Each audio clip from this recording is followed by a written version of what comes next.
Okay, ये अभी कल चंद्रयान की सक्सेस और इस स्टोरी को बाजार ने काफ़ी पहले से प्ले करना शुरू कर दिया था। आज तो हम इस विषय पे बात कर रहे हैं, खुल के बात कर रहे हैं।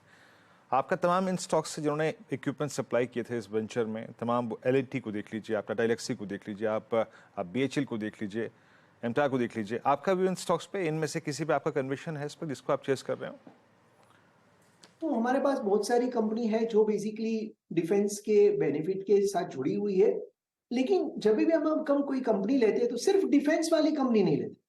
तो हमारे पास जो पोर्टफोलियो कंपनीज एक्सपोजर रहता है, उनका डिफेंस में भी एक्सपोजर है, उनका रेलवे में भी एक्सपोजर है, उनको PLI का जो भी बेनिफिट है इलेक्ट्रॉनिक्स का, उसका भी एक्सपोजर है। तो बहुत सारे मल्टीपल सेक्टर के साथ जुड़ने के लिए रिस्क कम हो जाता है और ग्रोथ अपॉर्चुनिटी बहुत बड़ी रहती है। जैसे कि हम सब जानते हैं, ये सब सेक्टर्स में ऑर्डर बुक लंपीनेस होती है और एग्जीक्यूशन भी कभी कभी लंपीनेस होता है। तो इसको क्वार्टर ऑन क्वार्टर हम नहीं देख सकते हैं, इसमें हमें 2 3 4 5 साल का एक व्यू लेना पड़ेगा। और view as on today basis reasonably positive है। रिसेंटली बहुत सारी कॉन्फ्रेंसिस में वी मेट मेनी कंपनीज जो इलेक्ट्रॉनिक्स मैन्युफैक्चरिंग सेगमेंट में है, EMS स्पेस जो बोलते हैं, they are the largest player in EMS space. बहुत सारी को कंपनीज मिले जो डिफेंस रिलेटेड बेनिफिशियरी है। And the outlook, the overall view on the market size, opportunity, speed, और सबसे ज्यादा जरूरी है willingness of the government to spend on this project. तो बहुत ही पॉजिटिव रिस्पॉन्स हमें लग रहा है। कंपनीज ने काफी अपनी गाइडेंस जो है, अपनी जो ओवरऑल आउटलुक है, काफी स्ट्रांग बताया गया है। तो I think this segment will continue to do well. This is just beginning. अगले 3 4 5 साल में overall EMS space as a potential to deliver 30-40% compounded earnings growth. तो यहां से भी रेवेन्यू जो है वो 3 4 5 गुना हो सकता है अगले 4 5 साल में। राजेश, केमिकल बास्केट में आप लोग बाई कर रहे हैं क्या?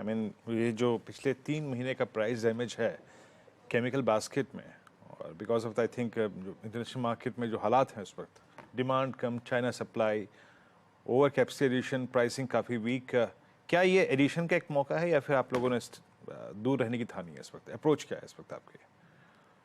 वीरेंद्र जी, अगर आप देखेंगे पिछले लास्ट 4 साल में we have been probably the first mover in speciality chemical. काफी अच्छी तरह से आइडेंटिफाई किया था and we generated multi bagger returns from our speciality chemical portfolio. लेकिन हम हर बार कहते हैं, हमारे इन्वेस्टर के साथ भी हम डिस्कस जब भी करते हैं, कि दो चीज जरूरी है। एक क्वालिटी ऑफ द पोर्टफोलियो, आप क्या बाय करते हैं, और दूसरा एजिलिटी ऑफ द पोर्टफोलियो। तो एग्जिट स्ट्रेटेजी भी इतना ही इंपॉर्टेंट है। तो पिछले 4 5 6 महीने में स्पेशलिटी केमिकल का एक्सपोजर जो हमारा 9% हुआ करता था, almost we have reduced most of it and probably currently holding is probably even less than 1%. So we have exited most of the specialty chemical stocks last 3 4 5 6 months, and I think opportunity, structural opportunity remains strong.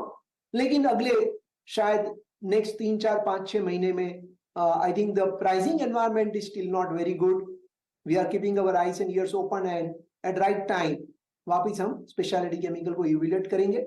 इसमें bottom up opportunities काफी अलग तरीके से sector को देखना पड़ता है। Sector बहुत ही बड़ा है, हमें बॉटम अप अपॉर्चुनिटीज आइडेंटिफाई करनी पड़ेगी। टेलविंड्स काफी अभी भी है, लेकिन साथ में प्राइसिंग प्रेशर भी बहुत है और वैल्यूएशंस जो है वो काफी बढ़े हुए थे। तो ये एक कारण था कि हमने